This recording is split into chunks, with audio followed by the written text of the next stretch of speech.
in Freehold. And I would like to introduce the guest speaker on behalf of the Islamic point of view. It will be Sayyida Asma Abidi. And we're very excited to have her because she's one of our adult religious education scholars. She's an Islamic scholar. She has a master's in Islamic studies from the University of Karachi in Pakistan, as well as from the seminary.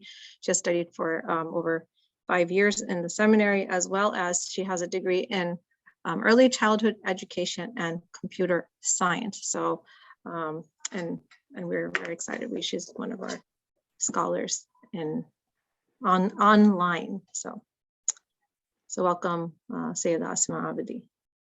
Excellent. Thank you very much. And Monsignor, would you care to introduce yourself as well?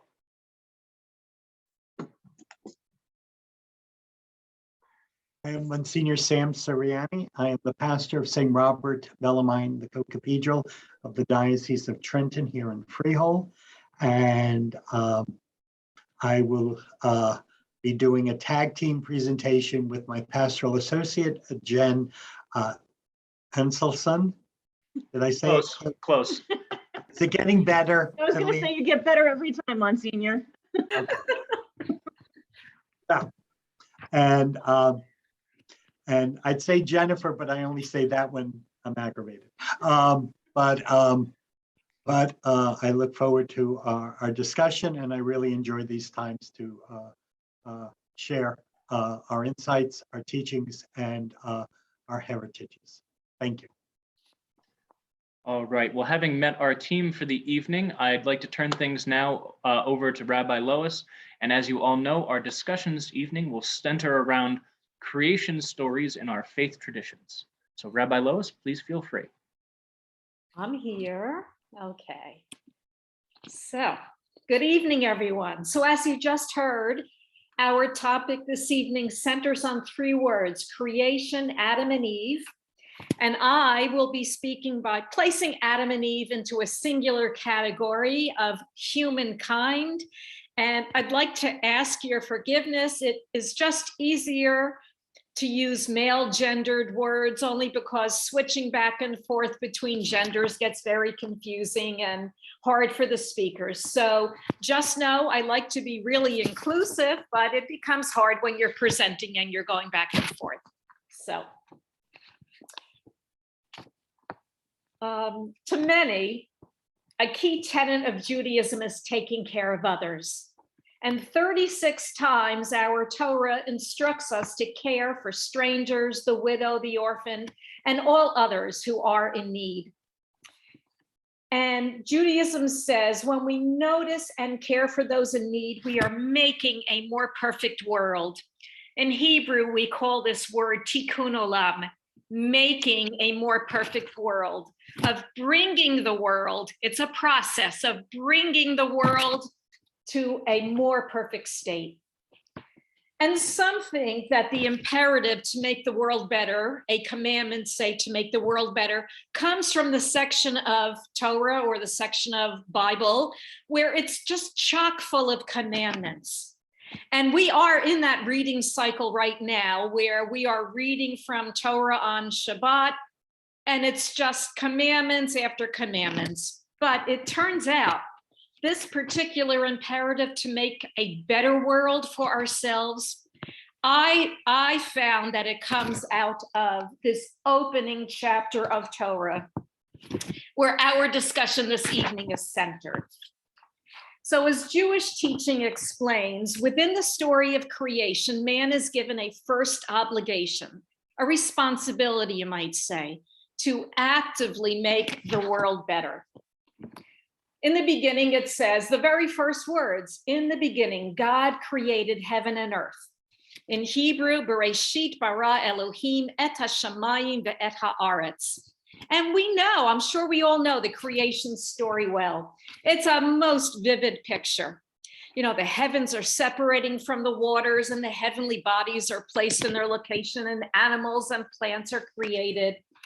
And after all of the natural world, does God create man and place man in the garden. And it says, the story says, this is done in 6 days. We might have to mute everyone again. This is done in 6 days. I think that's just alliterative, 6 periods of time. It's, as we know, a story. And we might ask, as to what I said originally, where in these opening sentences of the creation of the world is this responsibility incumbent upon man of taking care of each other, the widow, the stranger, the orphan children, and all in need? Where is it? Well, Judaism wants us to look at the second creation story for the obligation to take care of each other and to make the world better. And I think some people, when I say this, the second creation story, they're confused. They're like, what? There's a second creation story? And it turns out the second creation story is not that very vivid picture. It's pretty succinct. God creates the world in one day. Humans are created first, and following, God creates the garden, the river, and the water to water the garden. And those other things that we find in that first creation story, the heavens, the sun, the moon, all that vivid stuff, they're not a part of the second creation story. If you want to look it up, if you happen to have a Bible handy, you might want to look it up. The second creation story begins in chapter 2 with verse 4. In this second creation story, the second narrative, it's only interested in earthly life. And that's where we understand that man will have a purposeful life, one filled with responsibility and obligation. And Judaism teaches that a purposeful life would not happen if life proceeded as it was in the first creation story, because that first story gives everything. The garden is abundant, the rain falls, the world practically takes care of itself.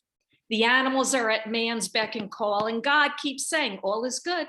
This day is good, good, good, good. And man just seems to hang out. What does man have to do? Nothing. The garden is taking care of itself. So we don't find human purpose in this first creation story. But since Judaism is clear, humankind must have a purpose and must do the work of tikkun olam, of making the world better, we have to look to that second story. So as some of us know, Judaism enumerates 613 commandments, all with the goal of directing us towards our best and most purposeful, we might say, lives. And not a single commandment really shows up in these opening chapters of creation. We don't find do this or do not do that. So what we find in this opening story of creation is an implied commandment. That commandment is that we shall look after each other, that this is what the human project is all about. So when the second creation story begins to speak about man being created first, it's implied man will be responsible for everything that comes after. And there are very few things described. What comes after in the second story are the trees, the shrubs, soil, river, animals, and second person. So man now has a responsibility for maintaining a partnership, a relationship. And everything that comes after man is that implied commandment, take care of it. The actual words in Torah are, God says to man, work it and keep it. I wonder if there's a song about that, but work it and keep it. Those are the words. That's the commandment implied that man has. In Jewish thought, our takeaway from the two stories being placed in the opening section of Torah is that life as it is in that first story, with the garden so abundant man has nothing to do, is not the foundational story that the human endeavor can even take up. It's just not for us. And I think when I think to what we've been going through in the last 2 years, I realize that all of us who have been sitting around forced into lockdown for so long, we've been watching Netflix and we've been clicking around our computer. And we do all of that because we have nothing purposeful to do during that period of time when we really couldn't leave the house. And it just highlights what the second creation story is saying. Man needs to have a purpose. We need something to be responsible for. And I know that some of us may be discussing, just after second creation story, man gets into a lot of human failure. And our story is quite a bit about human failure. But Judaism's answer is that we just have a responsibility to take the opportunities of failure and turn them around and better the world, better our lives, better our community and the natural world. That's what the stories of human failure that come up, you know, we all know what we're talking about, the human failure that comes right after creation. It's all there to teach us that we have to be responsible. So Judaism has, I will end with this, we have a tradition that when we do a public recitation of the Torah reading, we never end our public recitation on a sad or a negative note. What we do is we go backwards a little bit and we find some sentences that are a little more uplifting, and we repeat them, we import them. At the end of that sad or down note, we read these uplifting sentences. And I suppose that's what the second creation story does for us. It gives us that uplifting note. While the first story doesn't even have man doing anything, that second story gives us our purpose in life. It gives us that wonderful possibility, that opportunity to do better. Because when we realize we have responsibility for one another, we have an opportunity. And that's what drives us. I think that's what drives everyone's soul, that opportunity to do better, to strive. And that's what Judaism wants us to do. The human endeavor is about making ourselves, our community, and the natural world, even going beyond our immediate community, striving toward all those possibilities of making everything better. And now I turn it back to Fatima, our host, our facilitator. Sorry, actually, I'm gonna cut in here, Lois. Oh, okay. So thank you very much for that. I'll pick up kind of where you left off and give a little amuse-bouche for our next session in March. Intimately bound up in the story of Adam and Eve and creation comes the question of what happens when the human experiment falters a little bit. So in our next session on March, I believe 16th, we are going to be looking at sin and loss in our traditions, as well as confession, expiation, all of those things. So we'll try and stay away from that part of the Adam and Eve story tonight. So my task is to talk a little bit about the Protestant understanding of creation, Adam and Eve. And in order to do that, I'm going to start in a rather unlikely place. One of arguably the first books of Christian fiction was written in the middle 1600s. It was called The Pilgrim's Progress, and it was written by a Puritan minister in England named John Bunyan. It's a terrible read. I do not recommend it. The characters are really poorly named. Can you see the spotlight? Me? We're still spotlighting Lois. Oh, I don't know how to do that. Fatima or Lois, would one of you mind changing the spotlight to whatever active speaker is? There we go. Thank you very much. Teamwork makes the dream work. So anyway, Pilgrim's Progress is the story of a man imaginatively named Christian, and he's dealing with the pile of burdens on his back, and his journey leads him through a variety of encounters with people that don't actually have real names. They are named things like hope, charity, despair, sloth, laziness, all kinds of allegorical names. And Christian pursues his goal, and along the way, he meets Adam the First.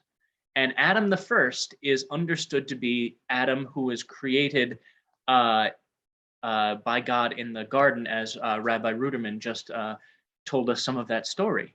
And Adam is bound and attempts to dissuade Christian from his progress by keeping him enamored with his children, vanity, lust, wickedness, all of these things. And so in the Christian imagination, Adam is responsible for the downfall of humanity. Now, as I said, we're going to talk about that much more in our next session, so I won't go too far, but I highlight this as one example of how we understand our creation. In many avenues of Christianity, Adam and Eve are both our immediate forebearers, but also the ones who are responsible for the state of human condition. And so there's this dichotomy between the perfection of Eden and the fallenness of everything else that exists. And so I think this has kind of been a very fraught area for theological exploration, particularly in Protestantism, because it always leads folks who are dissenting from the larger bodies to imagine that they are creating a new Eden, that they are in some ways undoing the work of the fall. John Calvin, separated from his community in Geneva, and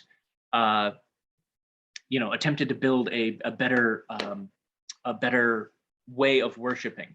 The founder of the American Baptist denomination, Roger Williams, left Boston to head down to Rhode Island to follow his dream of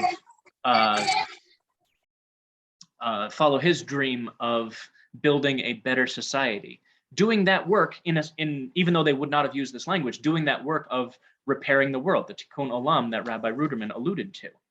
And what this does is that creates a tension in our theology about whether or not we are meant to sort of go back to find our way back into Eden, or whether we are to build something new. Famously, the Christian Bible concludes with the book of Revelation, which is the story, the vision of John of Patmos. And that concludes with a new heaven and a new earth and all creation being redeemed. So that's a very common theme here, that when God returns to the world, all things will be made right, all things will be made new. But that still leaves us divorced from the beginning of things. My undergraduate training was actually in anthropology and comparative religion. So looking at these early texts is one of those things that's fascinating, because when you look at creation myths, and I'm using myths in the anthropological sense, not to say it's true or not, but just looking at them as an explanatory story for how the world is, why it is the way it is. When we look at those myths, we find the things that people prize, the things that they value. So as Rabbi Ruderman pointed out, there are two creation stories. In the first creation story, there's the creation of sun, moon, stars, everything big in the world, all the crawling creatures, all the fish that swim in the sea. And then the secondary, more personal story of the creation of Adam and Eve. And if we read these things as literal, it throws us up against some questions. If there were literally only two people, where did we get genetic differentiation? If you look at the heads of the crown houses of Europe in the 1800s, they were running up against that problem when they were interbreeding a little too closely. So if we only come from one source, we'd run into that genetic problem very early on. Also, when people are expelled from Eden, when Adam and Eve go outside, and later on when Cain is cast out from their presence, Cain goes and meets other people living in other places. Where did they come from? So our interest in this story becomes very bounded if we choose only to read it in a literal sense. And indeed, literalistic interpretation of these stories is a relatively modern phenomenon. As early as the early church fathers, Augustine and some of the others, these were meant not to be read literally, but to be read allegorically, to show us more about things that we did not have written records of, the things that are our deep beliefs. So when we look at our stories of creation, we are looking at the whole process of creation, not just the story itself as it exists in those first couple chapters of Genesis, but the path of recreation that we all undergo, whether we are dividing ourselves from a particular religious community to more authentically pursue our own religious traditions, or if we're hoping for a future in which all things will be made new and restored to the right relationships that existed early on. So that's kind of a broad look. And in order to make sure that there is parity between all of our presenters, I'm going to cede the rest of my time to my wife and Msgr Sam to give more time to speak about the Catholic understanding of creation, Adam and Eve.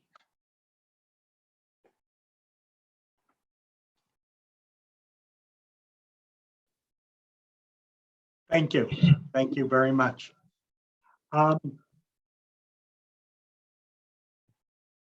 When I was in seminary, I remember one of my scripture professors saying that the first chapter of Genesis was really a liturgical prayer of praise to God who created all things. And the way Catholicism looks at creation is God is the creator and he has created all things out of nothing. And he has created it through the word. God speaks and it happens. God says, let there be light, and there's light. And we see that word as being the second person in the Trinity, and that coming forth, almost the Ruah, being the Holy Spirit. And so for us, creation is the work of the triune God. Would you agree, Miss Jen? Yes, Monsignor. It's a great, as Rabbi Lois said, we have these two stories, and when we look at them from a Catholic tradition, there is that aspect that Monsignor was talking about, that we're seeing the Trinity present in creation. God the Father speaks it, the Word of God is Jesus, the breath of God is the Holy Spirit, and all three of them are present and active in that creation story.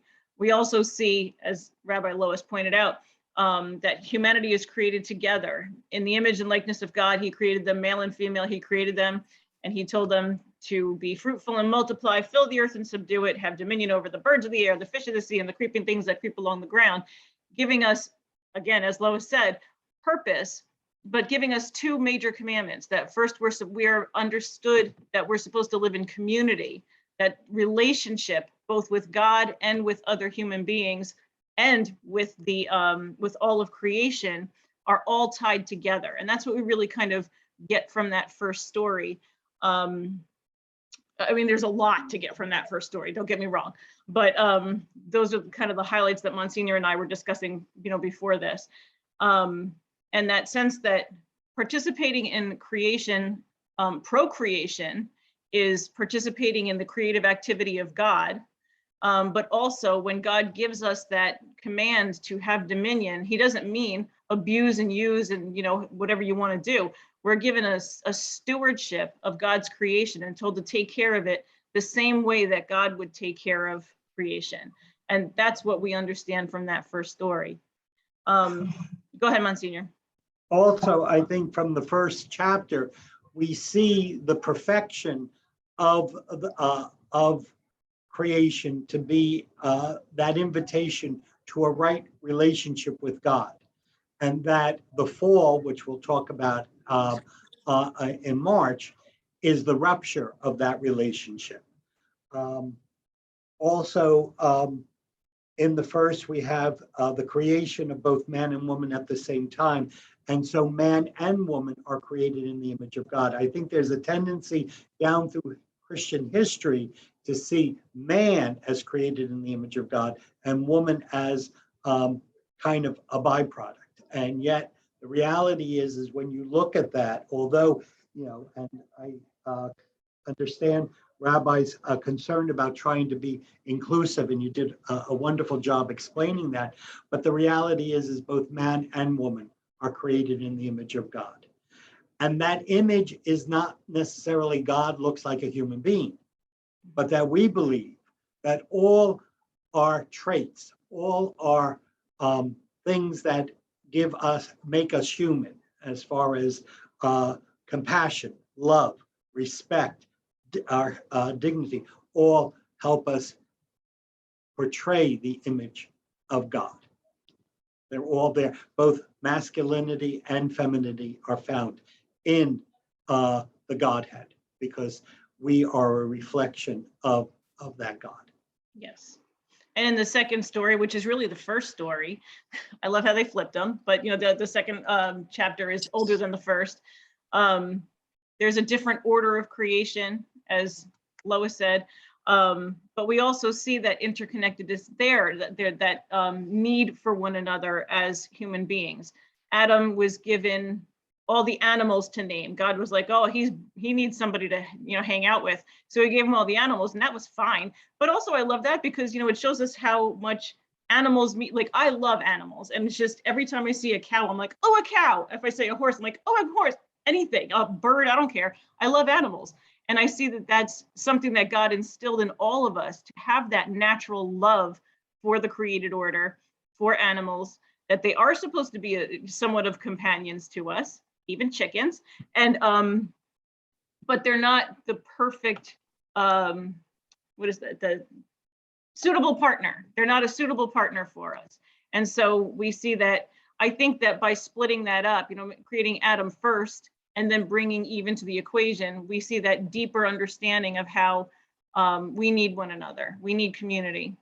But also in that creation story, God is very intimately involved in the creation of Adam. He molds him and shapes him out of the earth, and then breathes his own breath into Adam.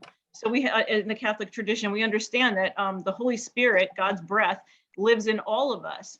And that the act of being alive is God breathing in us and keeping us alive. So there's a real strong connection there, between us and God. Not just that God kind of created us and went bye, God created us and lives inside of us.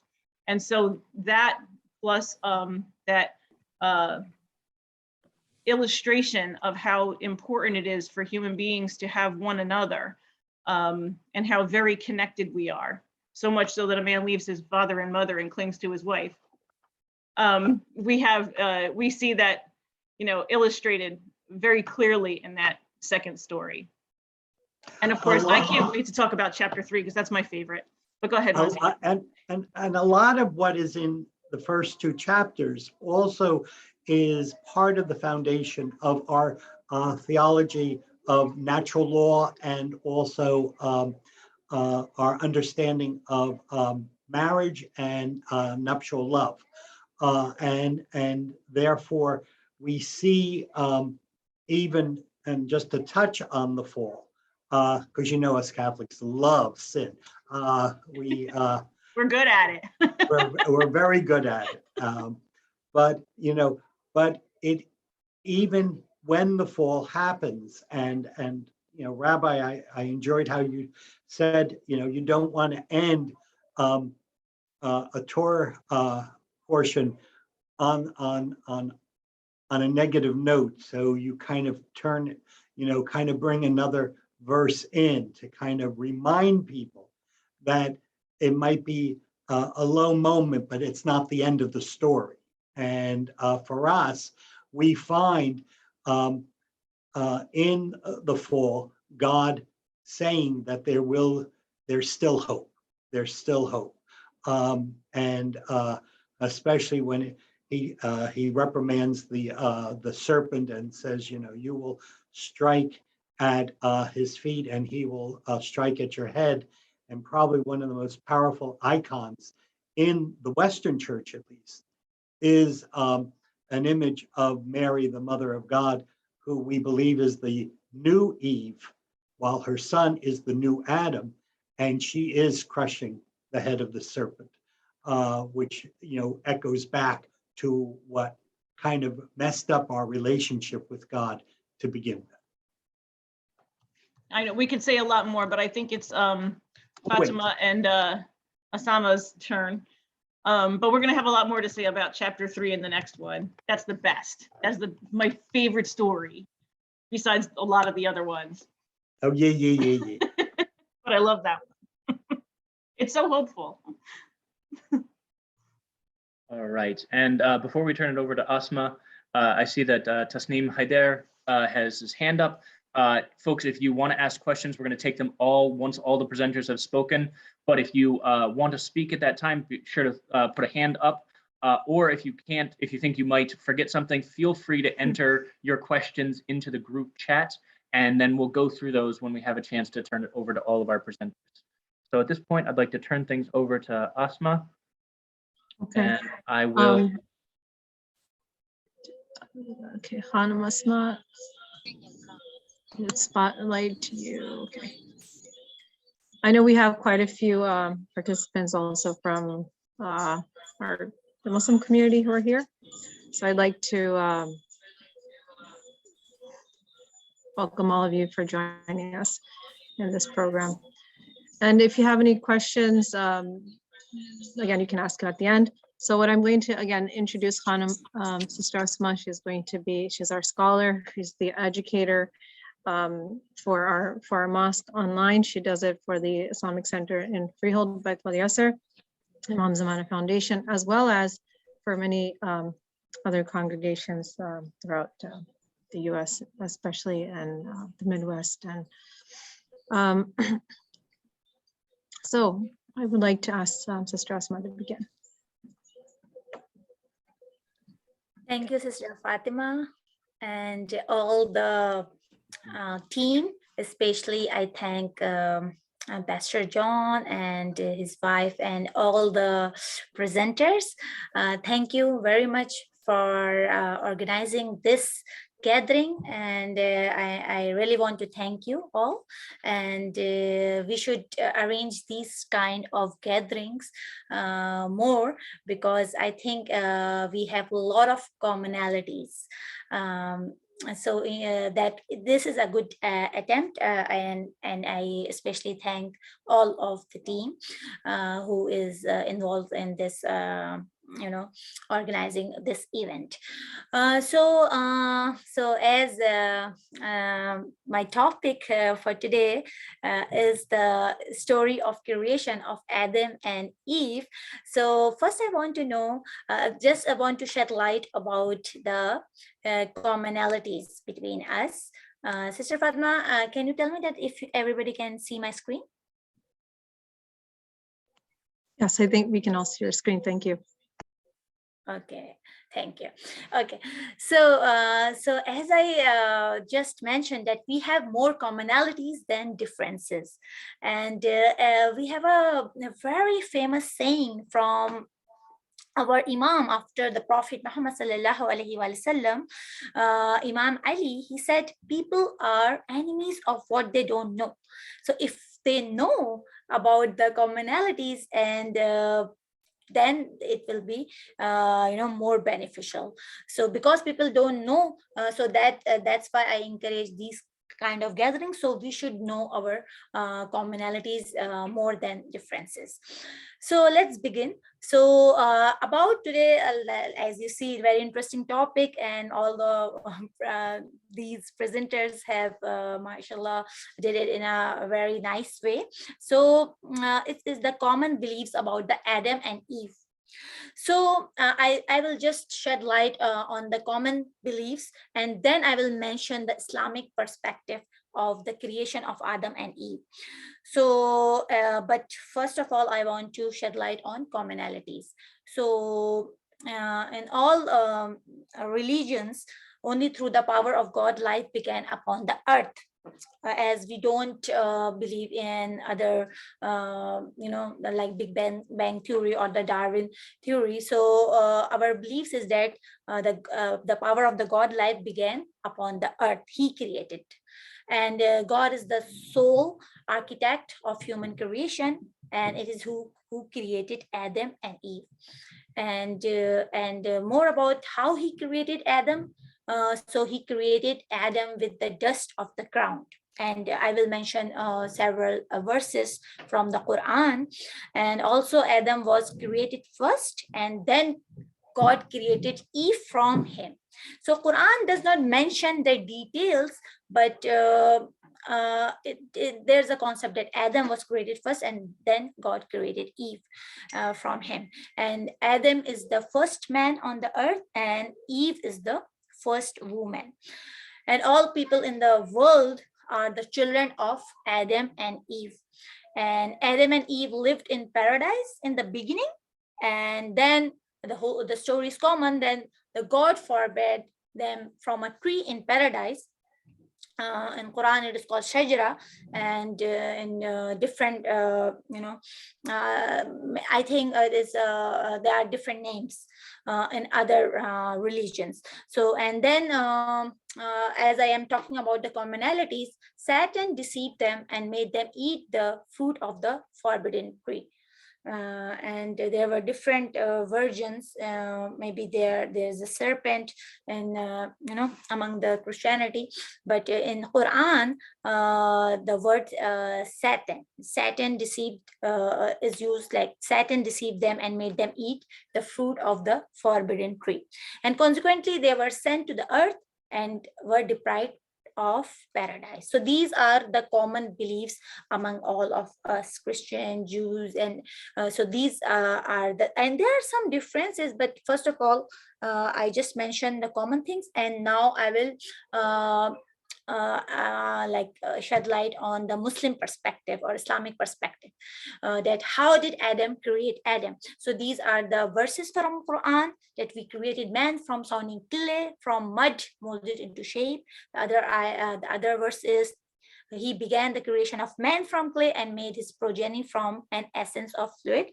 And the other one is chapter 38 verse 71, that behold, thy Lord said to the angels, I'm about to create man from clay. So this is our common belief, that God created Adam from clay.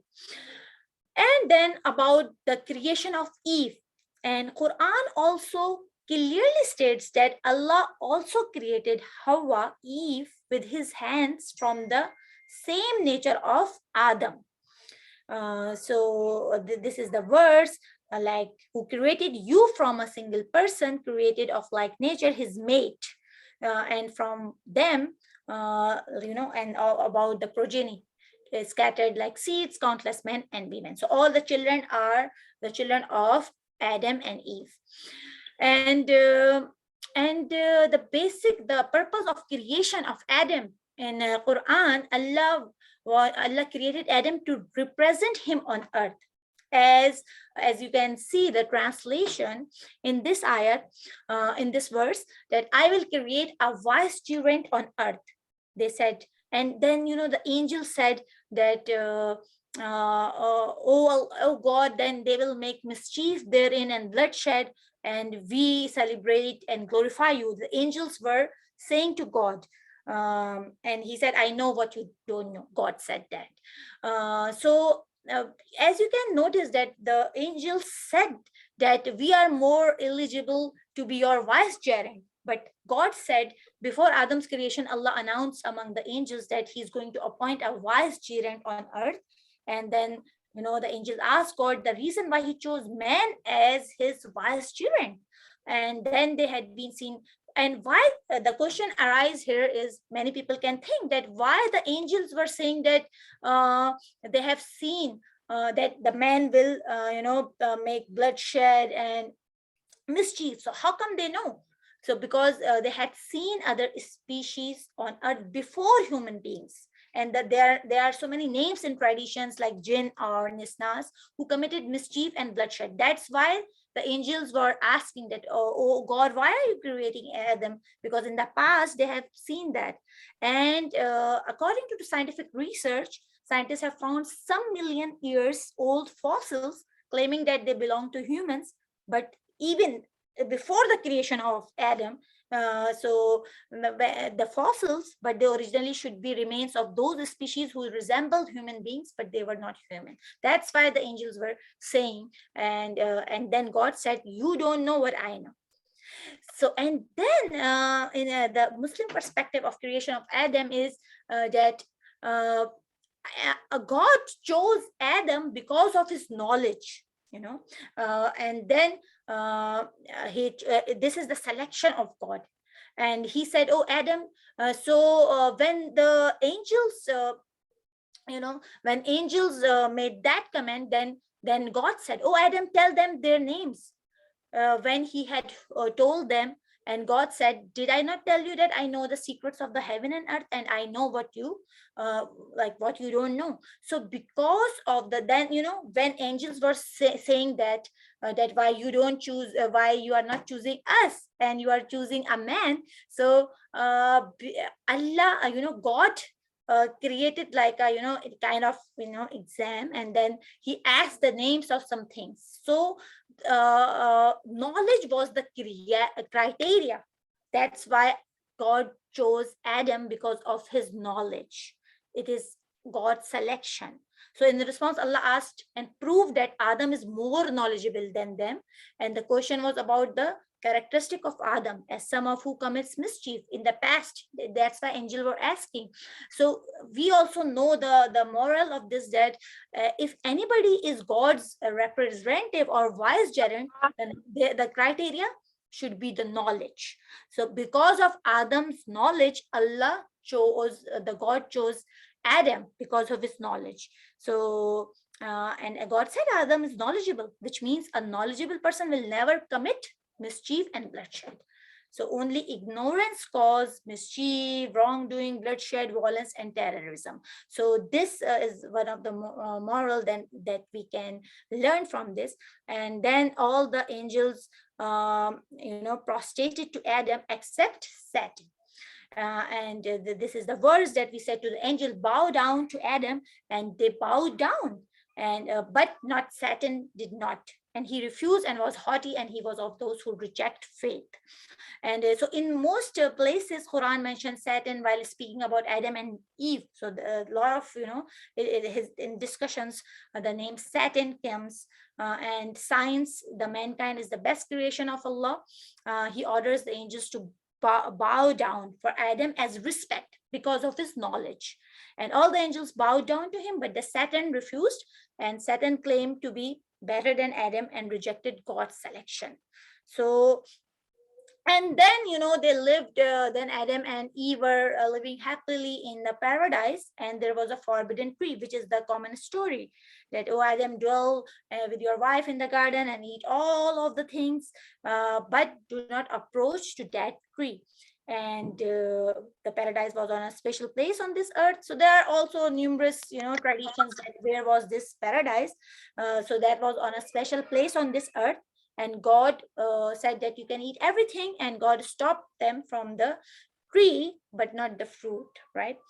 And then the Adam and Eve, they were living happily there, but what happened when Adam and Eve moved from paradise to the earth?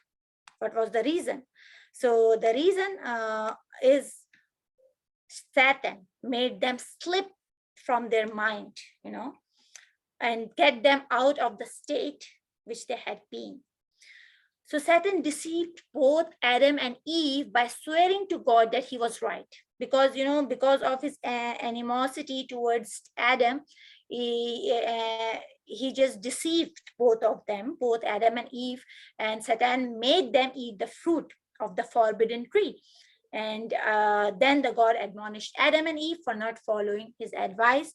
And but in our Islamic perspective, is Quran places equal blame on Adam and Eve both, not just on Eve, because it was the Satan who just deceived them, and both of them ate the fruit.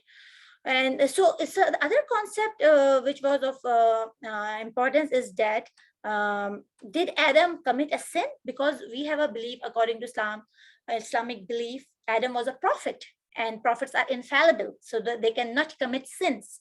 And Allah's command was an advice. So we say that Allah's command was an advice, not an order.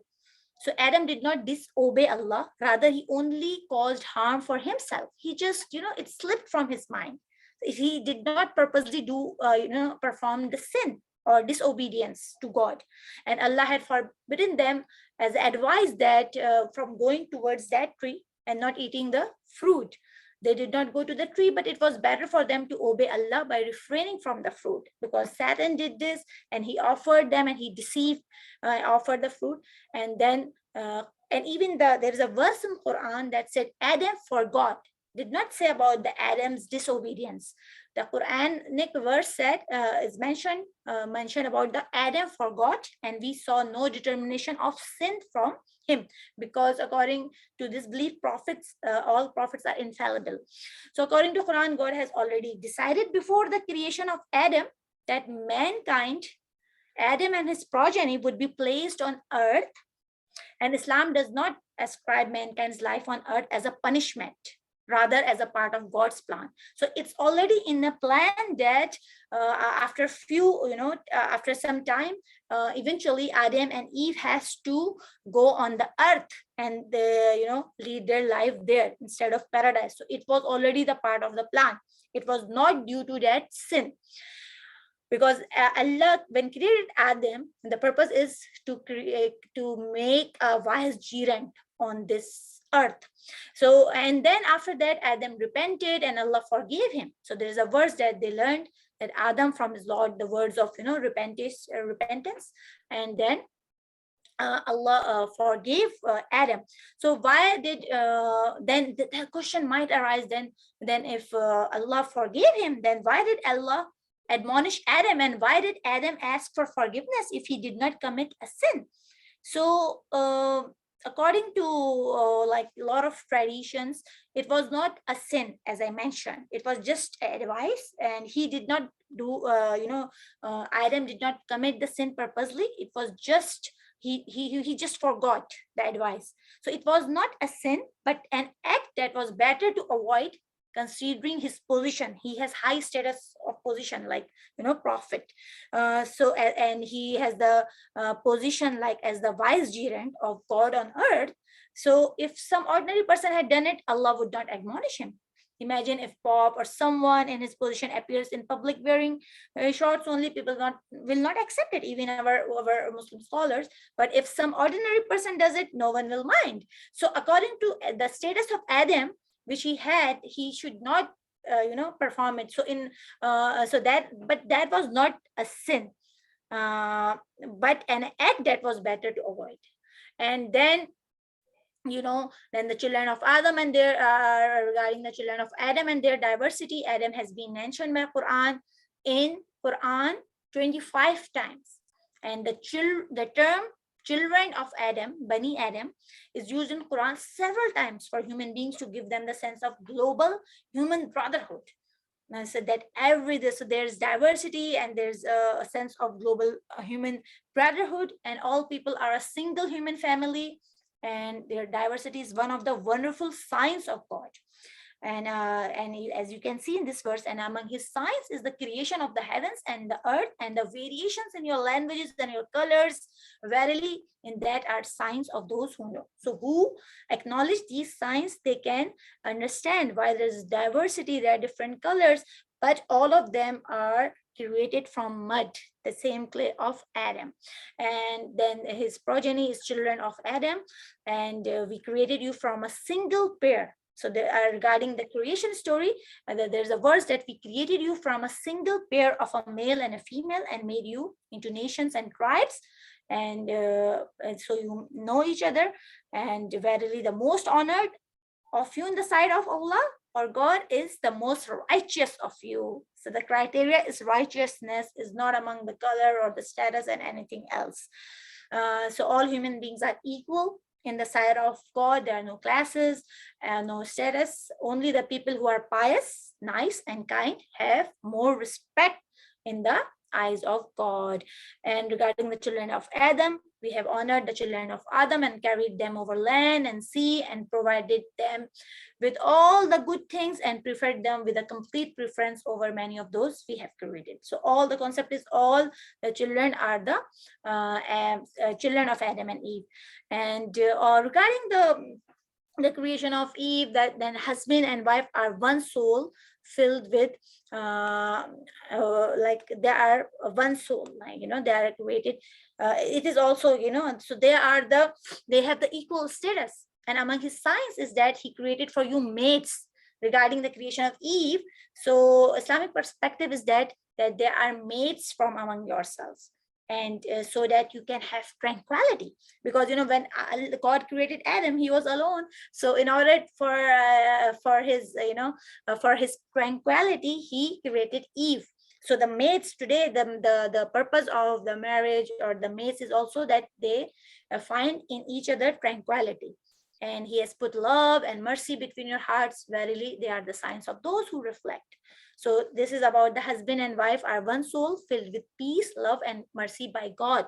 So it is among the signs, the relationship, the marriage, and the spouse. So these are among the signs of God creations. So now this is the last, my last slide. So the lesson from this amazing story of creation of Adam and Eve. So what lessons we have, like all human beings are the members of single global human family, which is awesome. And men and women, they have, equal. They are equal in all aspects of humanity and spirituality. So no one is, above or lower. They're equal, and we should always be obedient to our Lord and the Creator of the world. And Satan, in this story, Satan is our enemy, and we should not follow his deceptive temptations. And all of we should live together with love, peace, tolerance, harmony, and compassion.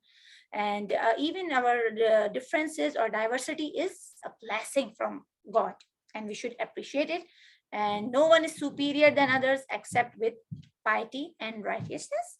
And we should help each other, especially those in need. And we all are brothers and sisters in humanity, regardless of our creed, color, and country. So these are the amazing lessons from this story. And thank you very much for having me. Wassalamu alaikum wa rahmatullahi wa barakatuh. Recording in progress. All right, thank you so much, Asma. At this point, I think we'll open it up for folks who have, remove that, and we should be getting back to main view. We'll open it up for questions here. The first hand up we had was from Tasneem Haider. So Tasneem, please feel free to unmute yourself and ask your question.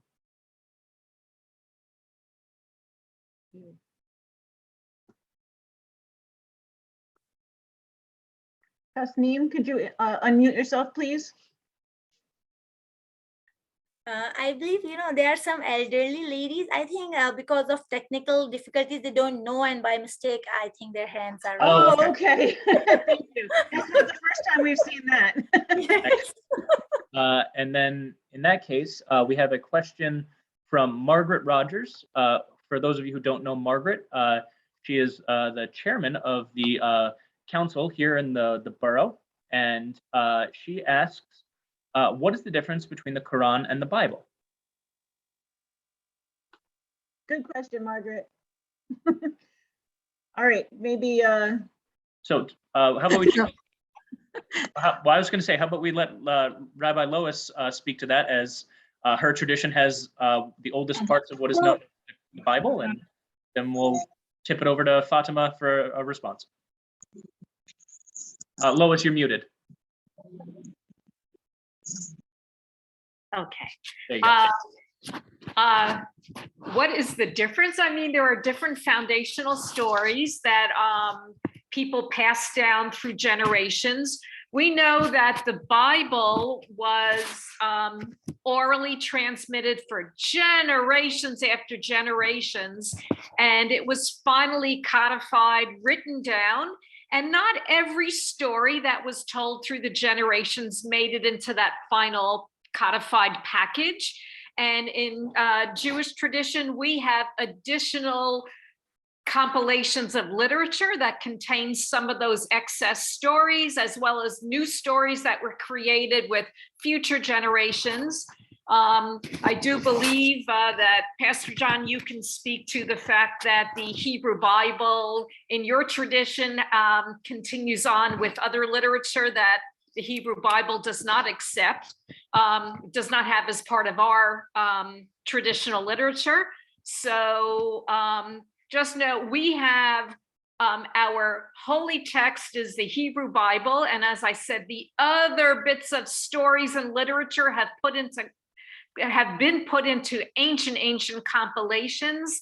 And then as time went on, about 1,000 years or so after the Hebrew Bible was composed, we had our next major text called the Mishnah. A couple hundred years after that, our next major text is the Talmud. And so text and text just keep being codified, but the Bible is the Holy Bible, one might say. The others are more like commentary and stories and comments and questions, but not the holy foundational story. So I'll turn it over to you, Pastor John. Sure, I'll just speak in brief and then turn it over to Jen, and then we'll kick it back to Fatima. So in addition to the text that we find in what is referred to as the Old Testament of the Christian Bible, which are the text of the Hebrew Bible as they were received at a certain point in time, we also have the four Gospels, Matthew, Mark, Luke, and John, the Acts of the Apostles, and then the letters and the book of Revelation.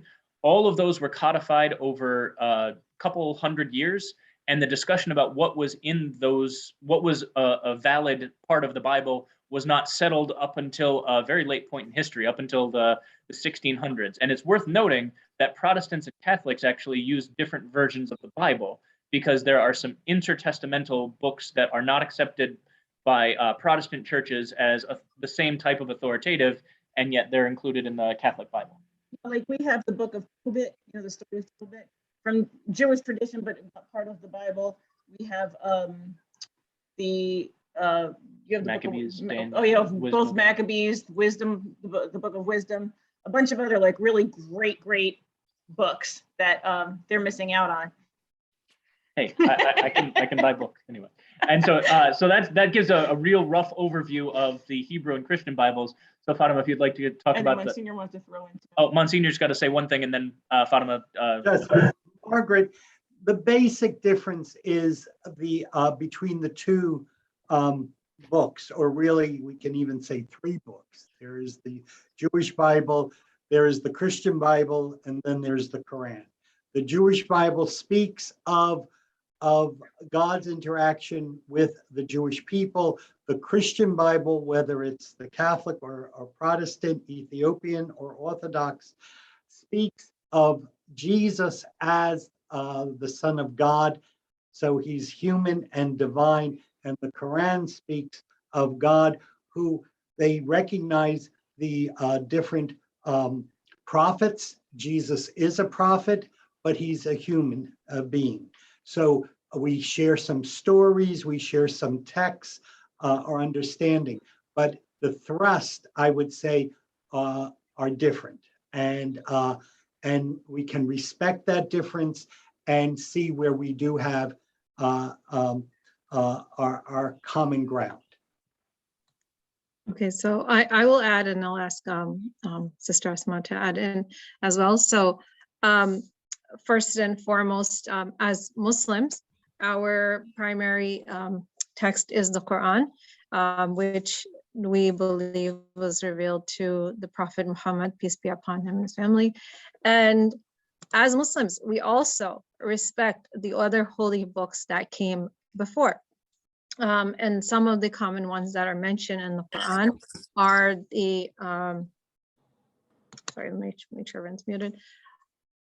We're talking about the book that was revealed to Moses, which we refer to as Muslims as the Torah, and the gospel to Jesus, and the Psalms of David. And then we also have some other texts like from Abraham and some of the other prophets that have kind of, I guess, been lost throughout time. But the thing about the Quran is that it was revealed in Arabic, and all Muslims must learn Arabic, and it's the same exact text from the time of the Prophet Muhammad till now, and it is carefully memorized, and all young Muslims, we teach our children to memorize verses of the Quran we use in our daily prayer. And some of the stories are very similar, but the little bit of the interpretation may be different. And we kind of look at it as this is the final revelation. So we're understanding the gist of the stories about what are the important points that we should take from the stories of the prophets that came before. Sister Asma, if you would like to add to that. Are you here? Okay, sure, sister. Yeah, mashallah. Yeah, you did amazing, all of the answers. But I just want to add that, as you mentioned already, that Quran recognizes all the prophets and the books. And also, if you want to, there is a very good book in the market, which is, the name is Quran, the Bible, and the Science, written by Maurice Bouquet. So he just compared these three, if anybody want to know the difference: the Quran, the Bible, and the Science. So the writer's name is Maurice Bouquet, and he also did a very good analysis. And the Quran is in Arabic, and it recognizes all the previous books and prophet, as you mentioned, and it's a constitution of the code of life. And the difference is that we don't say the translation of Quran, even if it's in English, that Quran. We say only the Arabic Quran. Okay, and which is since the time of the Prophet Muhammad sallallahu alaihi wasallam. So the only Arabic part is called Quran. So we don't say the translations, like there are so many languages, but everybody, anybody, not whenever they recite in Arabic language, even if they don't know, but they try to recite it, and then they have translation. But translation, we don't say it Quran, only the Arabic we say it Quran, which is as it is. Excellent. Thank you very much. David, you've raised your hand. And you're muted. Yeah, not related to Genesis particularly, but I traveled in Turkey and Oman, and I found it interesting in my travels that many Christians are surprised to find out that the Quran speaks of Jesus's mother Mary, and she is honored highly in their tradition also. So that's another point of connection. Thank you, Dave. Dave is another member of our Freehold Clergy Association. He's the pastor of the Reformed Church here in town. Are there any other questions? Feel free to either raise your hand in Zoom or physically on your screen, and we'll do our best to reach them. There is a question in the chat, and it came in after I spoke, so it addresses me, but it really, we can have anyone else answer. Rabbi, you say that in the second creation story, man is created on the first day. Then the physical world was created. Tell us, where did man exist without a physical locus? So the second creation story is but a paragraph long, and it does say that there was earth and nothing, it says literally, nothing was in it. No shrub of the field, no plant. And then it says, then man is created, and then after man come the shrub, the plant, the water, and the female to be in partnership with the first human. So it's just a very short story, and we can't look at it scientifically. So I don't think man was hanging out on the moon or something. It just merely says there was an earth, man was there first, and then came the shrubs and the trees. And kind of to jump into that, one of the things that I remember learning in seminary is that in the first creation story, the world was formless and void, and the Spirit of God moved over the face of the deep. So in the ancient imagination, there was a possibility for stuff that existed before creation that wasn't enumerated. Some have called it chaos. Rabbi, correct me if I'm wrong. Tehom would be the word. Oh, tohu vavohu, chaos and void and chaos. Void and chaos. So sometimes in these stories, if we're looking to pin people down to like very scientific explanations, we kind of get ourselves into that question of how many angels can fit on the head of a pin or something like that. And in the ancient imagination, this wasn't a problem because something had to be there. Then God created all of the things, and then things got into their proper order. And before that, it was chaos and oddness, but there was room for that sort of interpretive play. I know the answers. I know the answer to how many angels can dance on the head of a pin. Oh, that's great, Monsignor. Do tell. There's always room for one more. There you go. Monsignor, I was just about to speak about our understanding of science in creation. Did you have something you wanted to say first? Just that we do not see the creation story as a scientific text. We see it as I said before, chapter 1 is a spiritual litany of praise to God who created all things. And chapter 2 is the ancient story of how life came about. And in March, we'll talk about how sin entered into or evil. So we do not see it as a science concept. Yeah, and we have room for the Big Bang Theory, for evolution, that we believe in that God created everything in Catholic tradition, that God created everything from nothing, but all of that happened in, as Lois said, not in a 7-day thing, but in a period of time. So we don't have a sense that, that God actually literally created Adam out of dirt and then made Eve, knocked him out and pulled the rib out and then made Eve. We believe that those are spiritual stories that teach us about our need for one another and how God, again, created us intimately with deep knowledge of who we are and with that understanding of his love and particular care for us that we're supposed to echo into our relationships. And although down through history, there was not necessarily equality between men and women, we see in these stories. Yes, I realize that. God bless you, John. There is an element that when God created man and woman in the second story, it was from his side so that they would walk together side by side and not one behind the other. Of course, many times it's the man who walks behind the woman, especially in Florida when they're like 90 years old, but that's a whole nother story.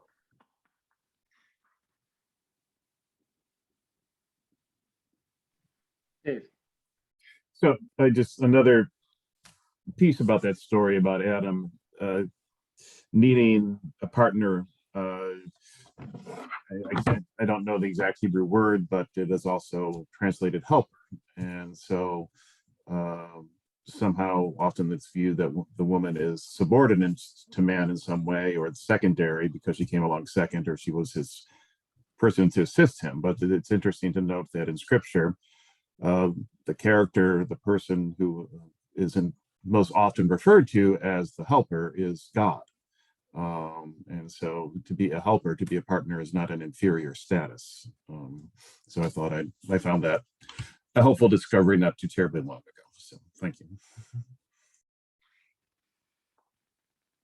Oh, thank you for that, David. Thank you, David.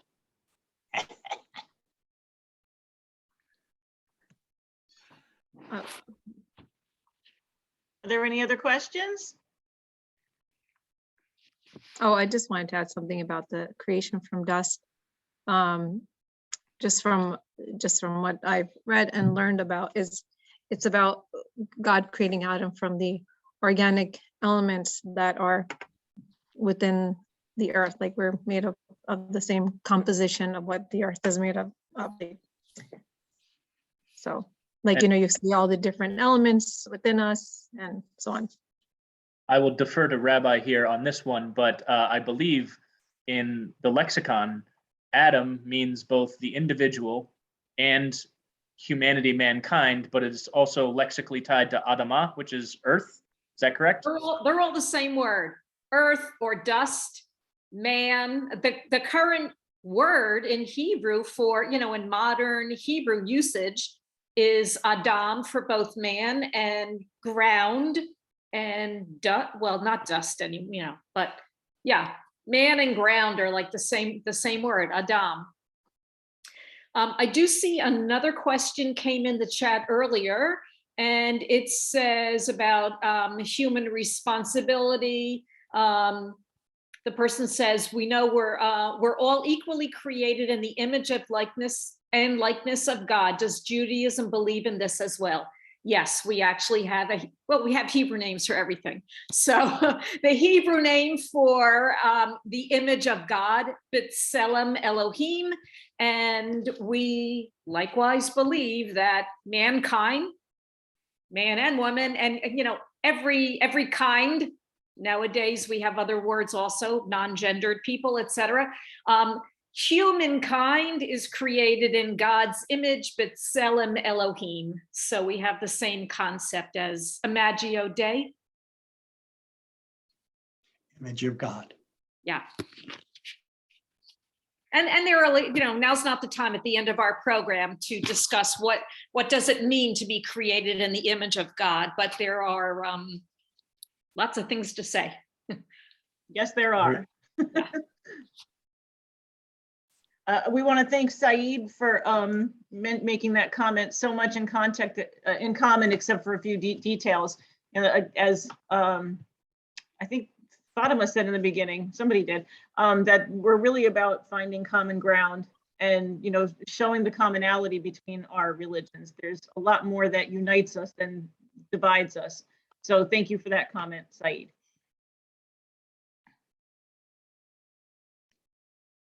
Are there any other, Dennis, unmute yourself and ask a question.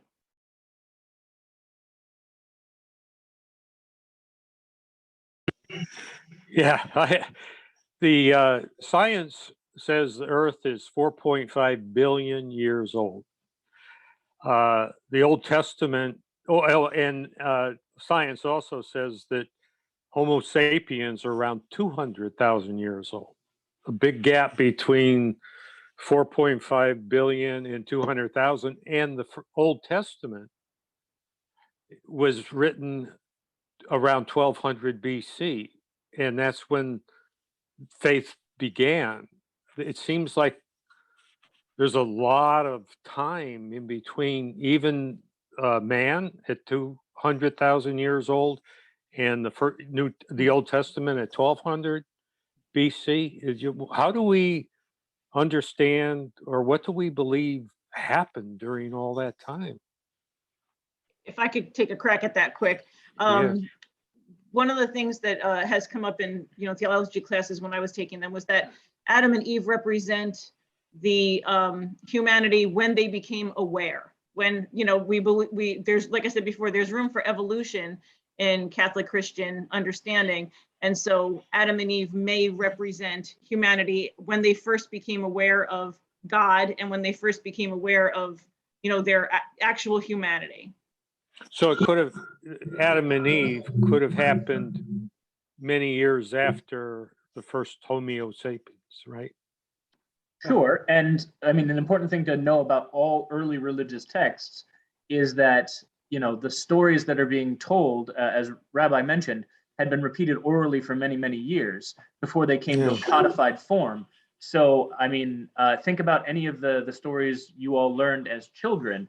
How old is the story of Mother Goose? How old is the story of this, that, and the other thing? Stories have a grip on our imagination that transcends the years. And so when we're looking back to describe an event, we're casting it in the terminology that makes sense to us.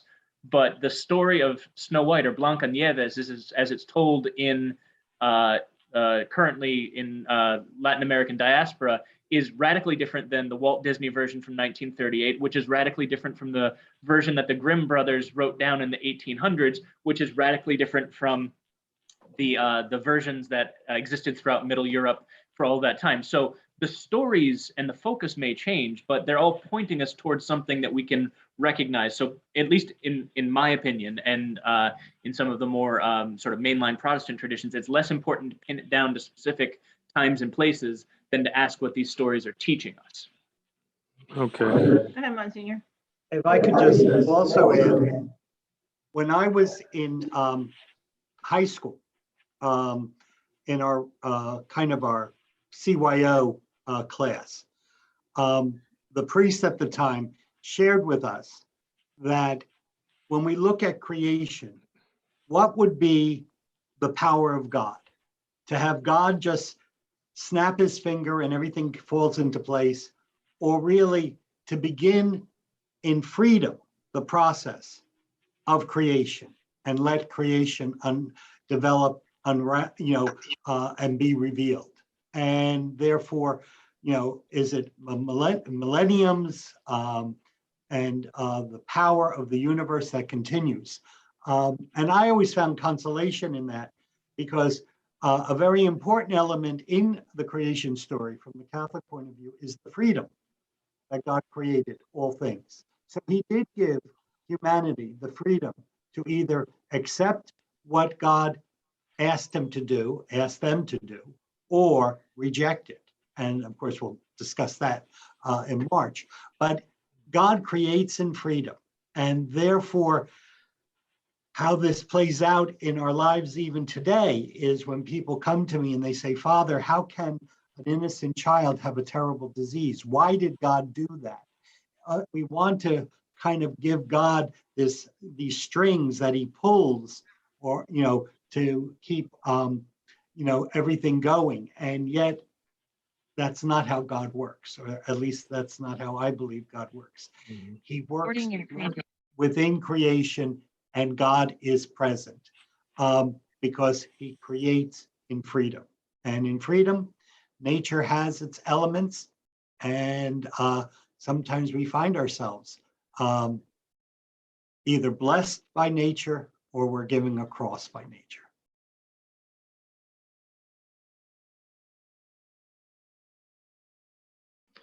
Rabbi Lois, would you care to comment on that one? I guess I pretty much agree. Humans have free will. It's clear from the very beginning, as I said. Once you get right past these first few verses of the two creation stories, we immediately fall into human failure. And there you go, it's free will. I mean, we all have, Judaism likes to say we have a Yetzer Hara and a Yetzer HaTov, sort of like if in the cartoons you have, I forget what cartoon character, is it Pinocchio that's got the little Jiminy Cricket talking over there, right? Yeah.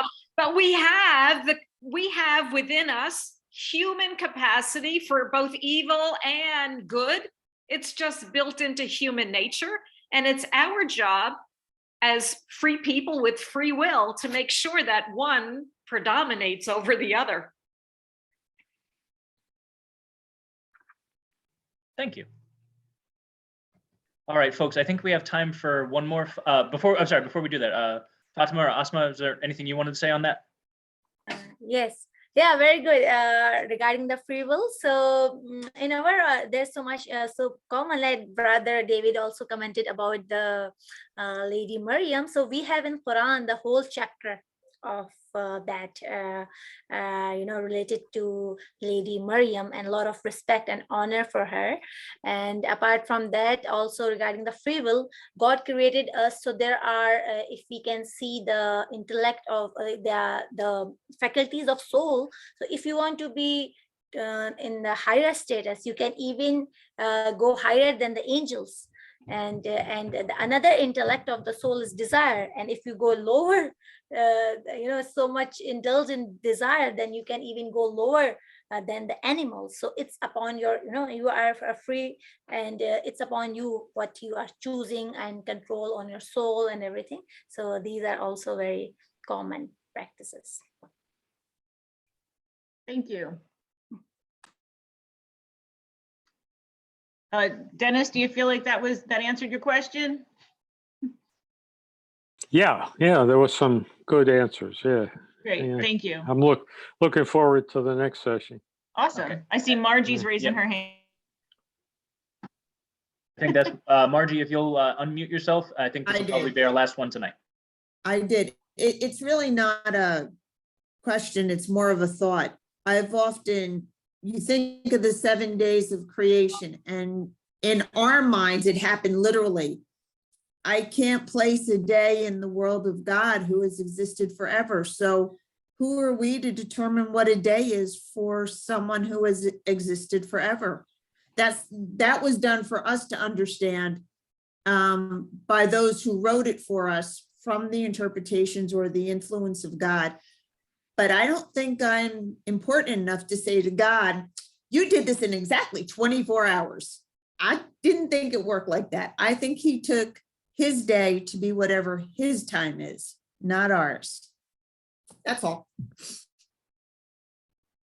Good point, Margie. In Catholic tradition, and Margie's one of ours, we believe that God lives outside of time. As Margie said, time was created for us to be able to mark the seasons and whatnot, not to monitor God's progress at all.